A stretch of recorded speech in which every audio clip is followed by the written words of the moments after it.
नमस्ते सभी को। स्वागत है आपका डे 3 के इस प्रोग्राम में, जो आज का टॉपिक है नियम, refining the inner flame. I hope आप सब मुझे क्लियरली सुन पा रहे हो। तो शुरुआत करते हैं नियम से। पहले दिन हमने चित्त शांति के बारे में जाना, जो फाउंडेशन था।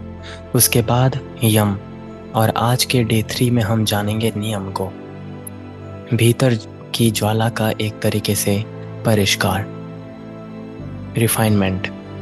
तो संस्कृत के सूत्र में पतंजलि कहते हैं कि शौच, संतोष, तप, और उसके बाद स्वाध्याय, और उसके बाद ईश्वर प्रणिधानम का नियम, जो हमारे योग सूत्र के 32 नंबर श्लोक में मेंशन है।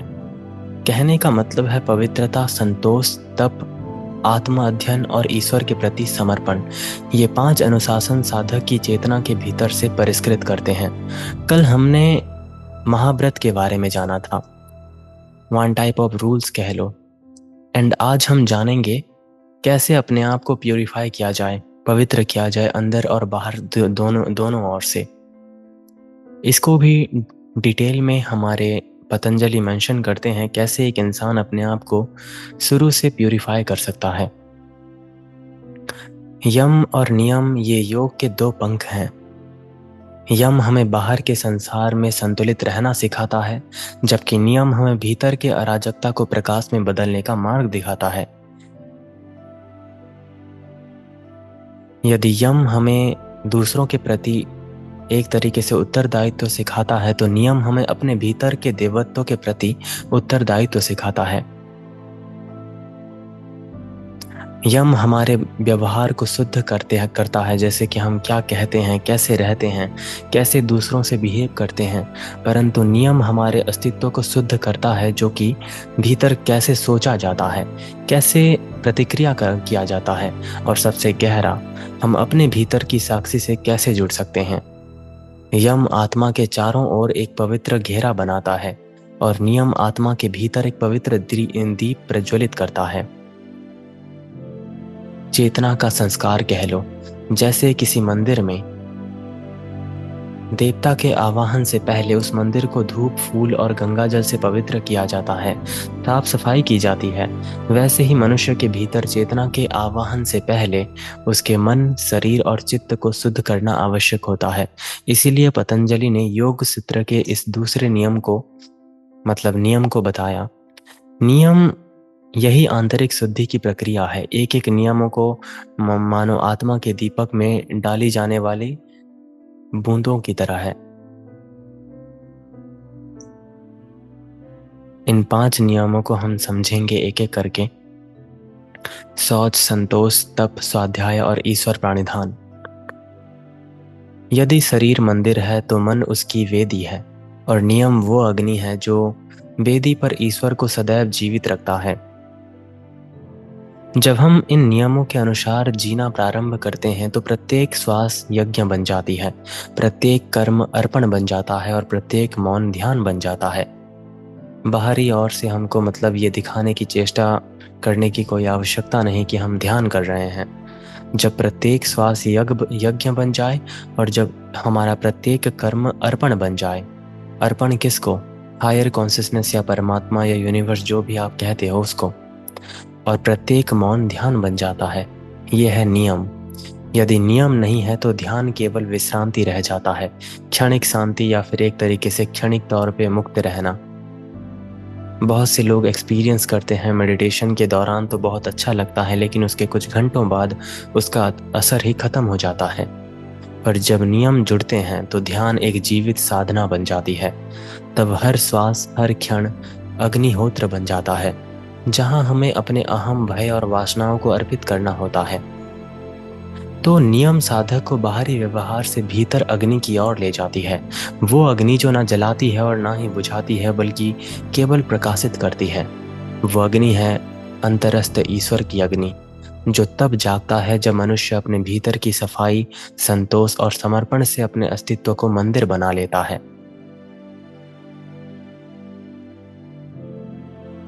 वेदों में, उपनिषद में भी एक बात मेंशन है कि हमारा शरीर एक मंदिर है, जीता जागता मंदिर। जब मनुष्य अपने भीतर के नियमों से जीवन को गढ़ता है, तब उसका हर कर्म तब बन जाता है और हर सांस जब बन जाती है, और हर एक क्षण ईश्वर के साथ एक मौन संवाद बन जाता है। हर एक पल एक कॉन्वर्सेशन करना अपने हायर कॉन्शियसनेस के प्रति। चलिए आगे बढ़ते हैं और समझते हैं एक एक करके। एंड उसके बाद 30 मिनट्स के बाद हम मेडिटेशन भी करेंगे, जो लोग मतलब करना चाहो। द फायर ऑफ प्यूरिफिकेशन, शौच। द फायर ऑफ प्यूरिटी कह लो। योग सूत्र के 40वें श्लोक में मेंशन है, जब शुद्धि आती है तब मनुष्य अपने ही शरीर के प्रति वैराग्य अनुभव करता है और दूसरों से आसक्ति भी मतलब स्वाभाविक रूप से मिट जाती है। चलिए इसको थोड़ा डिटेल में समझते हैं। शौच का अर्थ केवल स्नान या फिर वस्त्र की स्वच्छता नहीं है। इसको आप ध्यान से सुनिए। ये तो उस गहराई की सफाई है जहां मन के छिपे धूल कण बसते हैं। हमारे भीतर विचारों, इच्छाओं और स्मृतियों के रूप में असंख्य सूक्ष्म मलिनताएं जमी रहती हैं। ये मलिनताएं धीरे धीरे हमारे दृष्टिकोण को ढक देती हैं, जिससे आत्मा का प्रकाश मंद पड़ जाता है। इसीलिए पतंजलि कहते हैं, शौच ही वही अग्नि है जो इन अदृश्य धूलों को भस्म करती है। अग्नि पर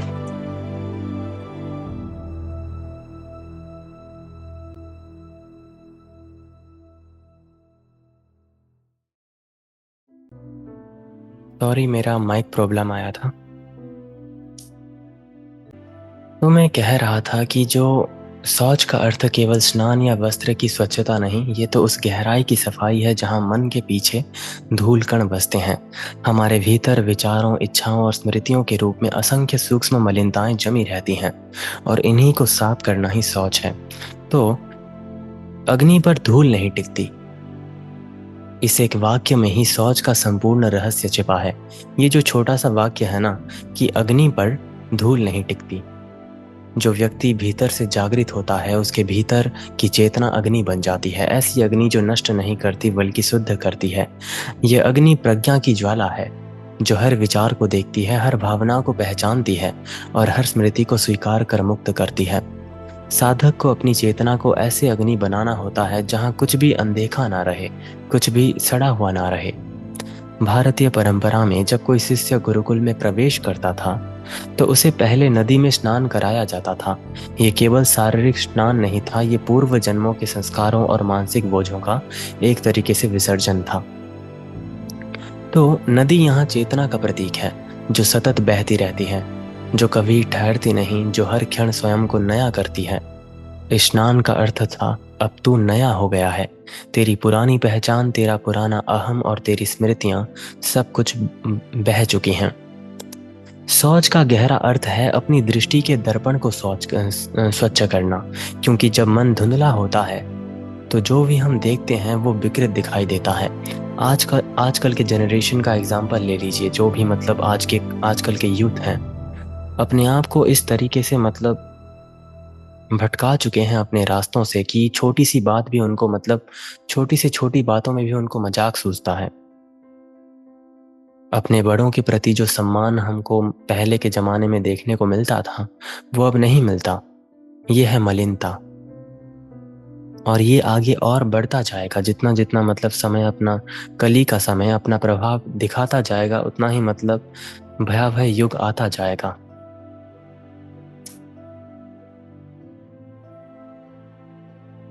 हमारे यहाँ जो पुरी में जगन्नाथ धाम है, जो जगन्नाथ का टेम्पल है, उसमें ऐसे अनगिनत किताबें मौजूद हैं जो हमारे पंचसखा के युग में लिखे गए थे। एंड उसमें ये बात बहुत पहले से मेंशन किया गया है कि एक युग था जिसको तंत्र युग कहा जाता था, एक युग था जिसको मंत्र युग कहा जाता था, लेकिन ये जो कल युग है ये यंत्र का युग होगा। एंड आजकल आप देख सकते हो यंत्र युग यहाँ जहाँ पे मंत्र का मतलब प्रभाव नहीं होता और तंत्र का भी मतलब प्रभाव नहीं रहता। एंड समाज इस तरह से अपने आप को मतलब पलटेगा कि जो संस्कार थे हमारे, छोटे से छोटे संस्कार कह लो, पैर छूना, किसी बड़े का पैर छूना भी हमको मतलब आजकल के जनरेशन को नहीं जचता। उनके लिए ये एक मतलब बहुत ही तुच्छ चीज हो चुकी है। ये है मतलब मलिनता। तो यही है शौच का मतलब एग्जाम्पल। शौच उसी क्षण जन्म लेता है जब व्यक्ति अपने विचारों को वस्त्र की मतलब तरह धोना सीख लेता है और अपने अहंकार की नदी को धारा में छोड़ देना सीखता है। जब शुद्धता आती है तो शरीर के प्रति मोह स्वतः घटने लगता है। तब मनुष्य समझता है कि ये शरीर मेरा साधन है और मैं इसका स्वामी नहीं। तब दूसरों से आसक्ति भी मिट जाती है, क्योंकि वो जानता है कि संबंध प्रेम से नहीं शुद्ध दृष्टि से टिकती है। जो भी रिलेशन है हमारे दूसरों के प्रति, वो शुद्ध दृष्टि से टिकती है, प्रेम से नहीं। केवल प्रेम से नहीं टिक सकती। किस तरह से आप देखते हो, कैसे बिहेव करते हो, ये वही अवस्था है जहाँ साधक अपने भीतर की धारा में स्थिर हो जाता है, बिना दाग, बिना बोझ, और जैसे नदी सूर्य के किरणों में चमकने लगती है। तो शौच केवल साधना नहीं बल्कि दर्शन है। ये वो अवस्था है जहाँ साधक कह सकता है कि अब मैं वो नहीं रहा जो कल था। जो कुछ भी मतलब मैला था वो अब नया हो गया है। जो कुछ भी असत्य था वो जल गया है। अब केवल स्वच्छता है, और उस स्वच्छता में आत्मा का प्रतिबिंब साफ साफ दिखाई देने लगता है।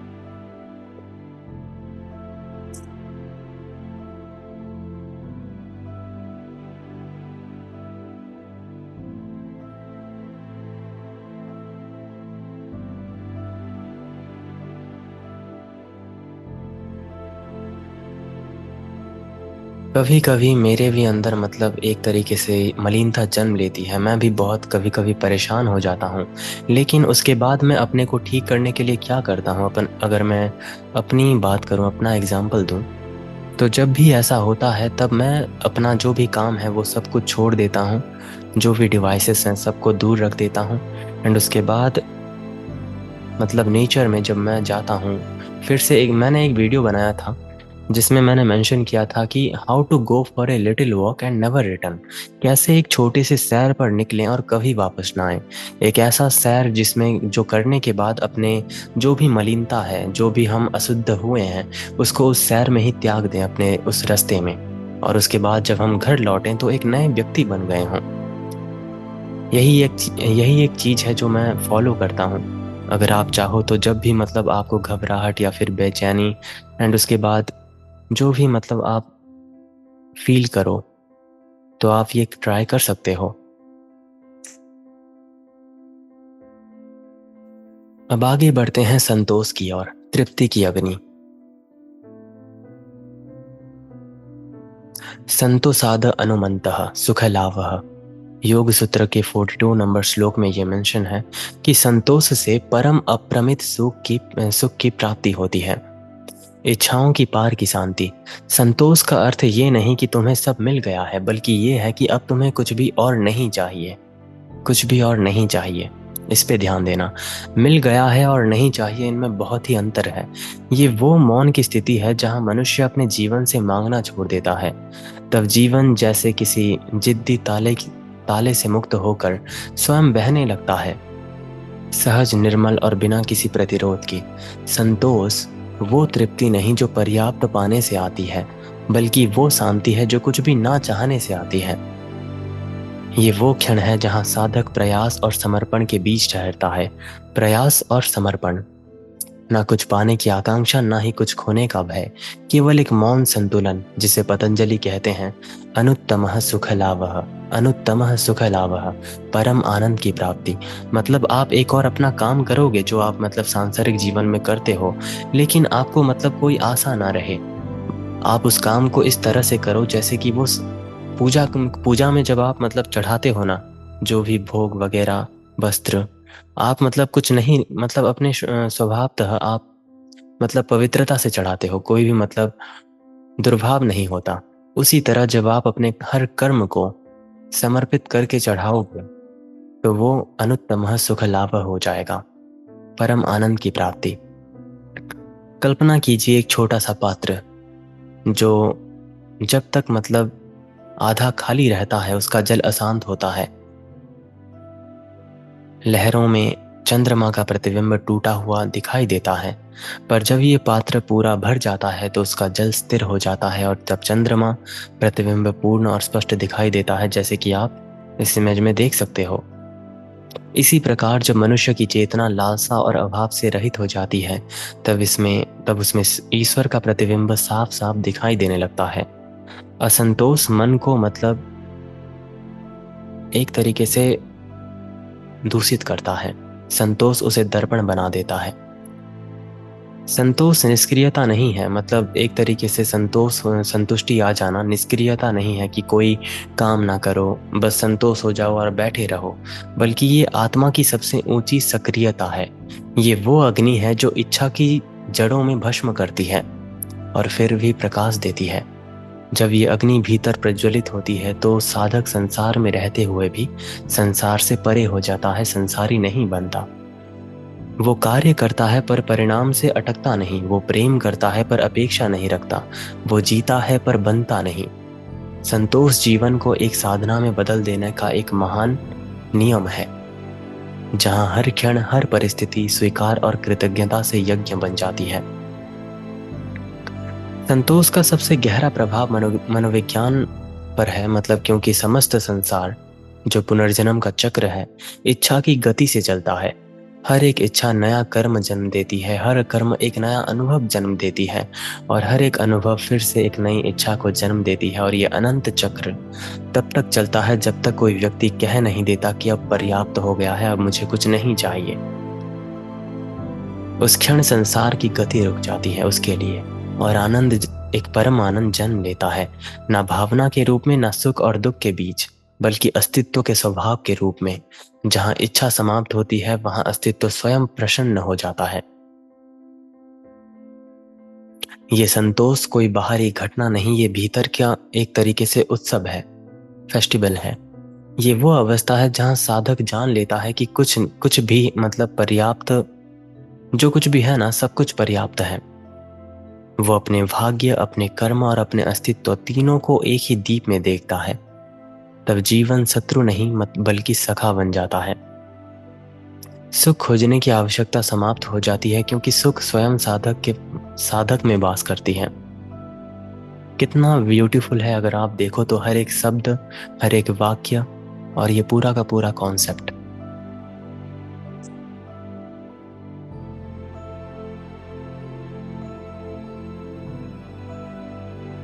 तो ये था संतोष। अब आगे बढ़ते हैं तप की ओर। ये भी एक बहुत अच्छा मतलब कॉन्सेप्ट है, जब आप इसको सुनोगे बहुत अच्छा लगेगा।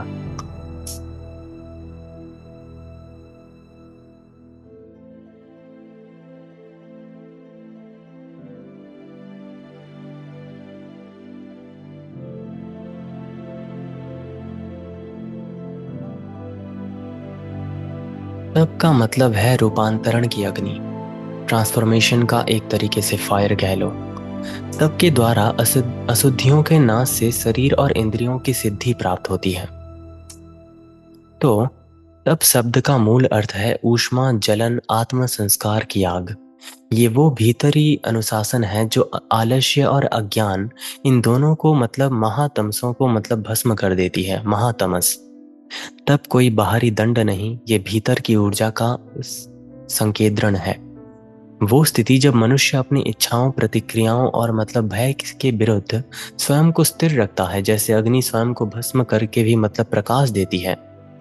तपस्वी वो नहीं जो कष्ट में लिप्त है, बल्कि वो है जो कष्ट को प्रकाश में रूपांतरित करना जानता है। लोग मतलब कठोर तप करते हैं, ये वर्ड तो हमने बहुत बार सुना होगा धारावाहिक में, जो भी मतलब हम मूवीज वगैरह में देखे हों या फिर किसी भी बुक्स में पढ़े हों।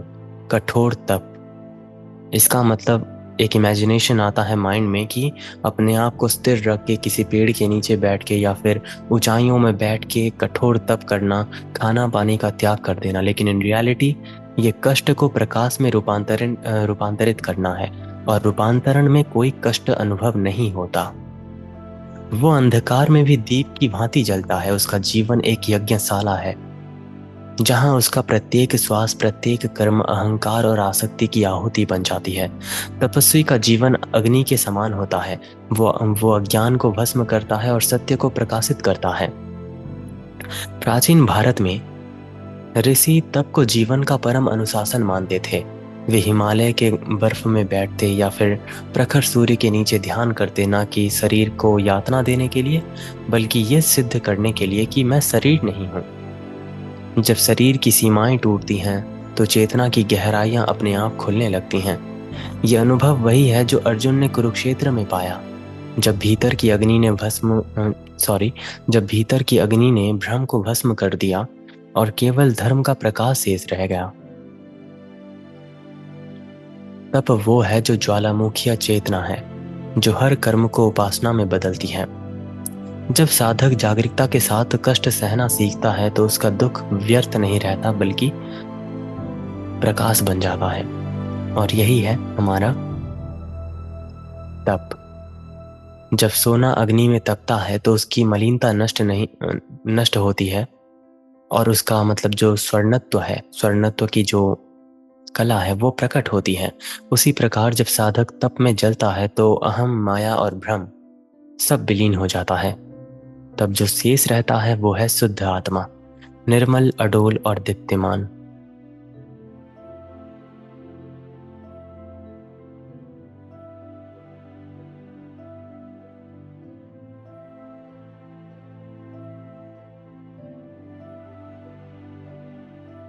अब आता है स्वाध्याय, ज्ञान की अग्नि, the fire of self study.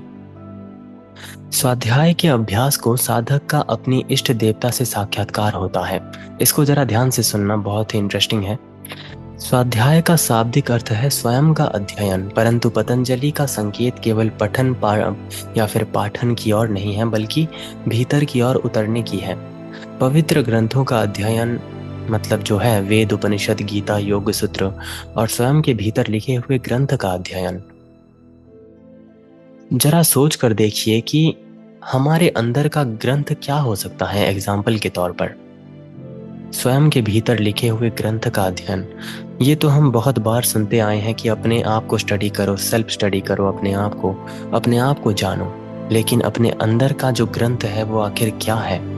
बाहर के ग्रंथ तो हैं, वेद, उपनिषद, गीता, जो भी है, लेकिन जो अपने अंदर का ग्रंथ है वो है जो श्वास चल रही है, संवेदनाएं हैं, स्मृतियां हैं, और जो मौन ग्रंथ है, ये सब हमारे अंदर के ग्रंथ होते हैं।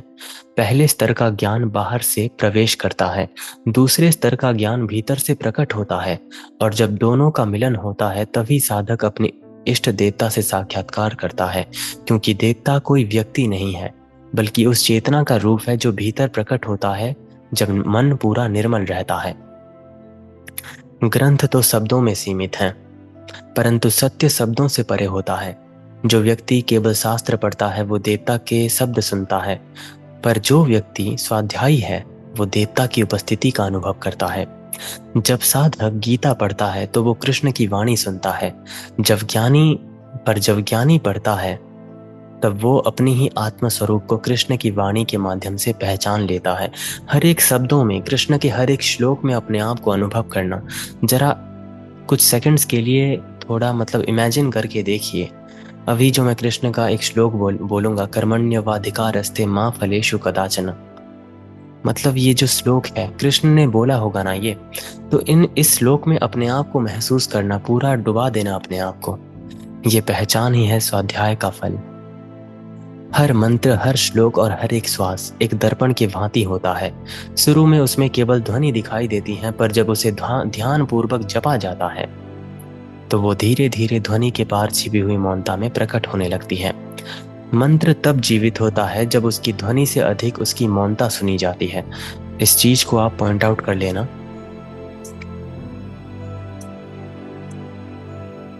मंत्र तब जीवित होता है जब उसकी ध्वनि से अधिक उसकी मौनता सुनी जाती है।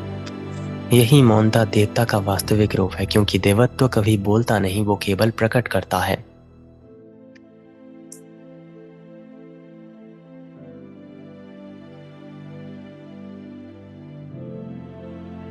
पतंजलि के अनुसार ज्ञान कोई संचय नहीं है, वो स्मरण है उस सत्य का जो आत्मा पहले से ही जानती है, परंतु अहंकार और अनुभवों की धूल के नीचे ये भूल चुकी है।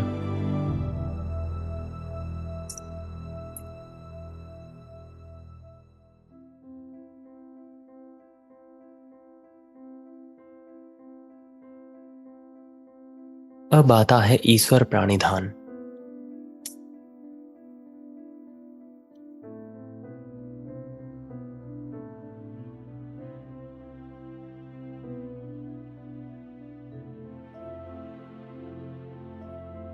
सरेंडर, ये मतलब इसके बारे में मैं जितना बोलूं बहुत कम रहेगा, क्योंकि मेरा स्वयं का जीवन भी इस शब्द के चारों ओर घूमता रहता है।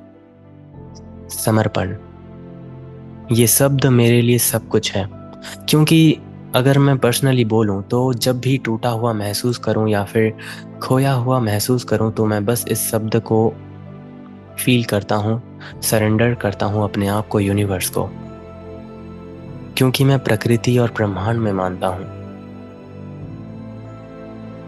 प्राचीन ज्ञान को ग्रहण करके मैं प्रकृति से जुड़ता हूँ, तभी समर्पण की भावना अपने आप आती है। ईश्वर के प्रति समर्पण से समाधि की सिद्धि प्राप्त होती है। यह है इसका सारांश समर्पण का। अहंकार से आत्मा तक की यात्रा, ये नियम योग की परिकाष्ठा है, जहाँ साधक की सारी साधनाएं, सारे प्रयत्न एक मौन बिंदु पर आकर विलीन हो जाती है। ईश्वर प्राणिधान का अर्थ आत्म विलय नहीं बल्कि संरेखण है। अपने छोटे से मैं को उस अनंत मैं से जोड़ देना। ये तब होता है जब साधक समझ लेता है कि वो कभी करता नहीं था, वो मात्र माध्यम था जिसके माध्यम से ईश्वर स्वयं को प्रकट कर रहा था। समर्पण आत्म पराजय नहीं बल्कि आत्म साक्षात्कार होता है। जिस प्रकार एक तरंग अपने आप को मतलब स्वतंत्र मानती है, मैंने बहुत बार इसका एग्जाम्पल दिया है मेटाफोर्स के सहारे। सागर और बूंदों की बात कह लो, अग्नि और चिंगारी की बात कह लो, प्रकृति का कोई भी एग्जाम्पल हो, यही बात गीता में भी लिखी हुई है। गीता में कृष्ण अर्जुन से कहते हैं कि सभी धर्मों का त्याग करके केवल मेरी शरण में आ जाओ। सर्वधर्मान परित्यज्य मामेकम शरणम व्रज। ये वाक्य कोई पलायन नहीं, सर्वोच्च आत्मविश्वास है। मैंने जो आपको गूगल ड्राइव का लिंक दिया था उसमें एक इटर्नल कॉन्वर्सेशन विद कृष्णा वाला प्रोग्राम है, और उसमें एक चैप्टर ऐसा है जिसमें कृष्ण पूरा समर्पण का बात करते हैं। शायद 18 या 17 नंबर का चैप्टर था। उस ऑडियो को आप सुन लेना, इसके बारे में आप बहुत मतलब जान जाओगे।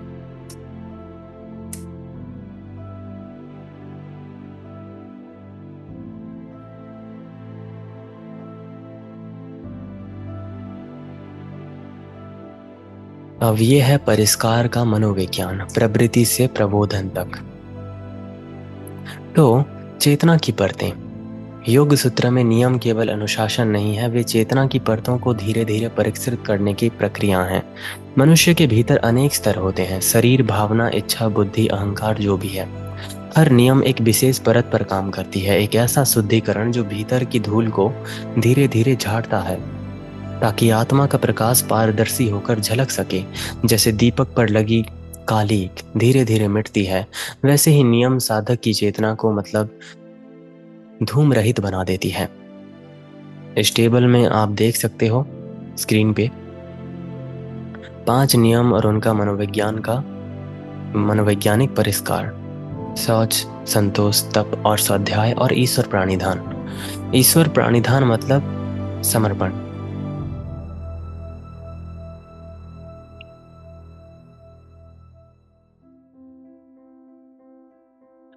इन 5 नियमों के सतत अभ्यास से मन शांत रहता है, बुद्धि पारदर्शी बनती है और अहंकार मिटने लगता है।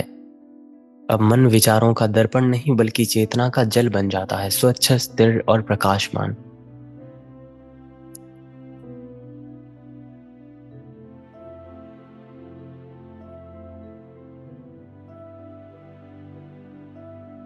महाभारत में जब भीष्म अपने तीरों के सैया पर लेटे थे तो उनका मन निर्मल था, ना कोई क्रोध था, ना कोई भय, केवल शांति का एक समर्पण था। वो क्षण था जहां संतोष और ईश्वर प्राणिधान एक हो जाते हैं। शरीर घायल था पर आत्मा शांत और जागृत थी। योग वशिष्ठ में श्री राम को वशिष्ठ मुनि मतलब सिखाते हैं, सच्चा तप मौन या उपवास में नहीं बल्कि उस जागरूकता के ज्वाला में है जो युद्ध के बीच के भीतर प्रज्वलित रहती है, जब चेतना परिस्थिति से विचलित नहीं होती। और आरण्यक की गुफाओं में, मतलब जो हमारे आरण्यक हैं, वेद के शैडोज कह लो, ऋषि सोहम का जाप करते हैं। ये कोई शब्द नहीं बल्कि श्वास का प्रतिध्वनि है। मैं वही हूँ। इस निरंतर स्मरण से उनका अस्तित्व धीरे धीरे परम चेतना में विलीन होता है। ये नियम कोई नैतिक आदर्श नहीं थे, ये भीतर की अग्नि के प्रयोग थे, जहाँ साधक कर्म नहीं करता बल्कि स्वयं को अग्नि बनाकर अज्ञान को भस्म करता है।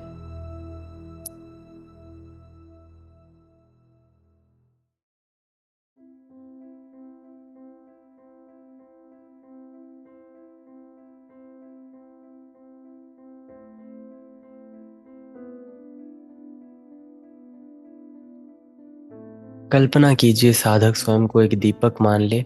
ये दीपक केवल एक प्रतीक नहीं बल्कि संपूर्ण यौगिक साधना का जीवित रूपक है। उसके भीतर सब कुछ है, तेल, बाती, ज्वाला, प्रकाश।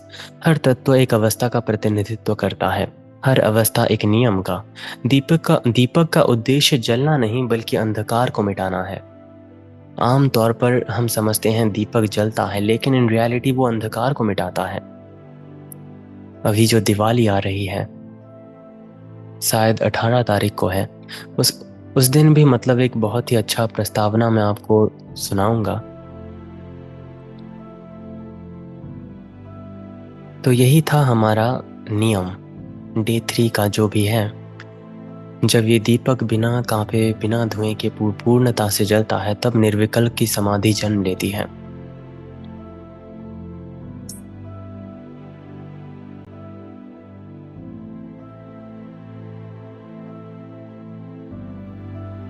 भीतरी ज्वाला को परिष्कृत करने का अर्थ होता है हर क्षण, मतलब स्मरण में जीना। स्मरण में हर क्रिया, हर विचार का एक अग्निहोत्र बन जाता है, जहां आप अपने समस्त अस्तित्व को चेतना की अग्नि में अर्पित करते हो। जैसे कि एग्जाम्पल के तौर पर दैनिक ध्यान की साधना, मैं आपको मतलब इमेजिनरी तौर पे बताता हूँ। आप बैठते हो मौन में, शरीर स्थिर है आपका, श्वास सहज रूप से चलती है। आप श्वास लेते हो, श्वेत अग्नि आपके हृदय में प्रवेश करती है, और उसके बाद श्वास छोड़ते हो और अशुद्धियां प्रकाश में पिघल जाती हैं। भीतर धीरे धीरे मतलब आप दोहराते हो, मैं निर्मल हूँ, मैं पूर्ण हूँ, मैं अग्नि हूँ, मैं चेतना का प्रतीक हूँ, मैं समर्पित कर रहा हूँ अपने आप को। तो ये जो शब्द हैं भीतर में, वो ऊर्जा को अपने आप जन्म देती हैं। आप अपने भीतर के निःशब्दता को, ऊष्मा को अनुभव करते हो।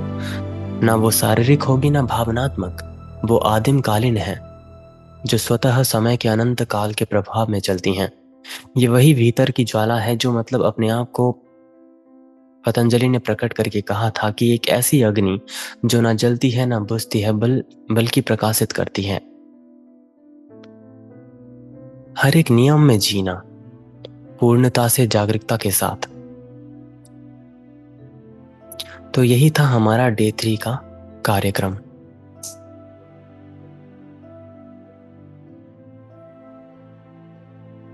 अगर आपके मन में कोई सवाल हो या फिर आपको कुछ कहना हो तो आप मुझे मैसेज बॉक्स में लिख सकते हो।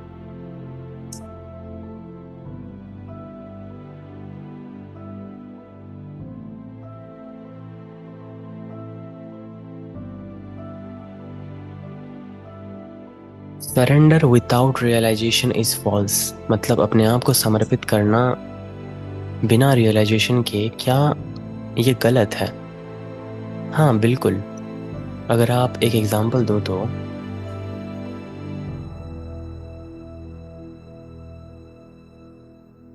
योग सूत्र में पतंजलि ने इसका भी एक एग्जांपल दिया था।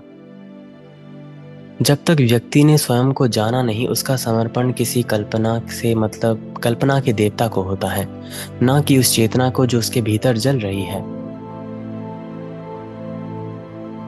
ऐसा समर्पण प्रायः सौदे की तरह होता है, मतलब बिना जागरूकता के साथ, मतलब रियलाइजेशन के साथ समर्पित करना। मैं झुकता हूँ ताकि मुझे आशीर्वाद मिले, मैं छोड़ता हूँ ताकि मुझे कुछ महान प्राप्त हो। ये त्याग नहीं बल्कि लालसा बन जाती है।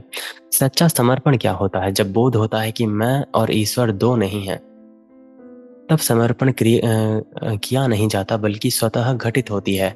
जैसे नदी सागर से मिलने के निश्चय नहीं करती, बल्कि वो बस वो बस रुक नहीं सकती। उसी तरह जब सत्य का दर्शन होता है तो अहंकार गल जाता है। समर्पण का अर्थ है अपने अस्तित्व के मूल कारण को पहचानना, यहाँ तक कि मैंने समर्पित किया ये विचार भी ना रहे। जहाँ पूर्ण समर्पण होता है वो समर्पण करने वाला कोई नहीं बचता। सरल शब्दों में, बिना बोध के समर्पण नकल है और बोध के साथ समर्पण करना स्वाभाविक है।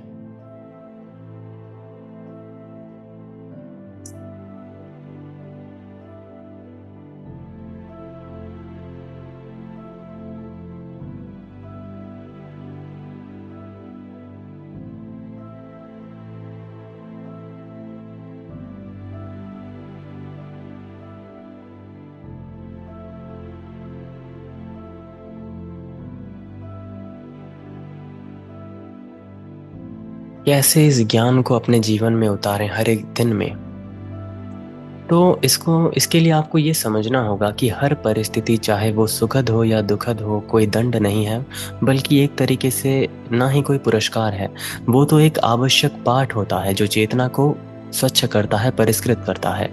जब आप कठिनाइयों का सामना करते हो कि ये मेरे भीतर के किसी भाग को शुद्ध करने आई है, जब आनंद आता है कि ये मेरे भीतर की किसी ज्वाला को प्रतिफल करने आई है, इन रियलिटी जब कोई इच्छा अधूरी रह जाए तो ये ना सोचो कि मुझे नहीं मिला, बल्कि ये सोचिए कि शायद अभी ये मेरे मार्ग की नहीं है। संतोष का अर्थ है हर क्षण को ईश्वर का निर्णय मानकर स्वीकार करना, ना किसी भाग्य पर समर्पित करना, बल्कि प्रवाह पर भरोसा रखना। फ्लो, आपने ये तो सुना ही होगा, फ्लो स्टेट होता है यूनिवर्स का। जब आप अपने आप को फ्लो में मतलब समर्पित करते हो, जो हो रहा है होने देना। उसके बाद प्रतिक्रिया नहीं, साधना करना। कि जब कोई आपको मतलब अपमानित करे, बाधा दे या फिर आहत करे कुछ भी, तो ये मत सोचना कि मैं उसे उत्तर दूं, बल्कि ये सोचना कि क्या मैं इस अग्नि को साक्षी भाव से सह सकता हूँ। तप का अर्थ है कष्ट में भी सजग सजग रहना, ताकि वो कष्ट ऊष्मा बन जाए और अंततः प्रकाश बचे। हर दिन जो भी घटे, थोड़ा समय ले और पूछना कि मैंने आज क्या देखा, क्या सीखा, किसी भावना ने मुझ पर कितना अधिकार जमाया। ऐसे कई स्पिरिचुअल लीडर हैं जो अपने पूरे जीवन को इतनी अवेयरनेस के साथ जीते हैं, मानो वो स्वयं मतलब ईश्वर के दूत हों। हर हर कर्म करो मतलब पूर्ण निष्ठा के साथ, परंतु उसके फल से जोड़ना मत। यही है परिणाम को छोड़ देना। इसी तरह रियलाइजेशन के साथ, हर एक पल अवेयरनेस के साथ ही आप अपने जीवन को इसमें फॉलो कर सकते हो। मतलब जब मैं अपने सुबह होते ही उठ जाऊं, तो मैं हर एक पल अवेयरनेस के साथ करूं। जो भी काम है, जो भी मतलब मैं अपने सगे संबंधियों के साथ, जो भी मित्र बंधु जो हैं, उनके साथ जागरूकता के साथ बात करूं। ऐसे शब्द प्रयोग ना करूं जो कोई मतलब नहीं बनाते। बोध से पहले कर्म प्रयास होता है, बोध के बाद कर्म पूजा बनती है। बोध करना, ये छोटा सा शब्द ही आपका उत्तर है।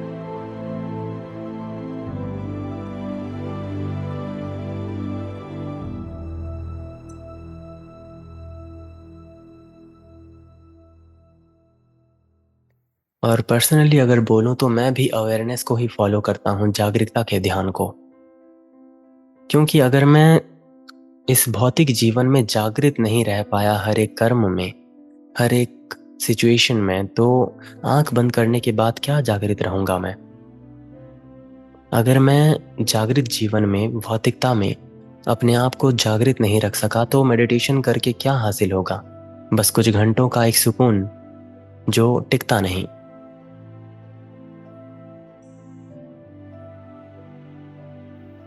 अगर आप सब मतलब जो मेडिटेशन वगैरह के ऐप्स रखे हो, वो भी मतलब 10-15 मिनट्स के जो करते हैं, वो भी मतलब किसी काम के नहीं हैं, वो बस एक रिलैक्सेशन है, अपने आप को धोखे में रखना।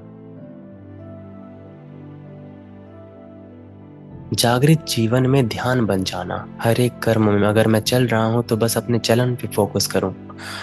अगर मैं दौड़ रहा हूँ तो अपनी दौड़ पे, अगर मैं खा रहा हूँ तो खाने पे, अगर मैं अभी आपसे बात कर रहा हूँ यहाँ पे, तो मैं अपने हर एक शब्द, हर एक चीज पे फोकस करूं। यही है जागृत जीवन।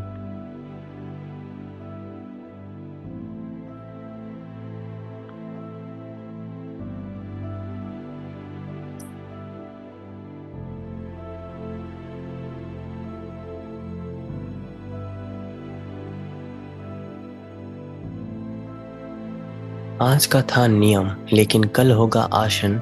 स्टिलनेस में कैसे आया जाए? कल से मतलब प्रैक्टिकल एग्जाम्पल शुरू होंगे, क्योंकि नियम यहीं पे समाप्त होते हैं ना।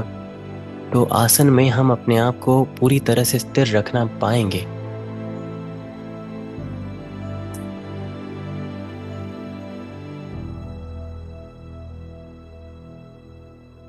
ऐसे बहुत से चीज़ें आप मिस कर रहे हो। अगर आप बीच में कट रहे हो नेटवर्क प्रॉब्लम या फिर कुछ इश्यूज की वजह से, तो बाद में सुन लेना थोड़ा, क्योंकि कुछ इंपॉर्टेंट पॉइंट्स हम मिस कर देते हैं।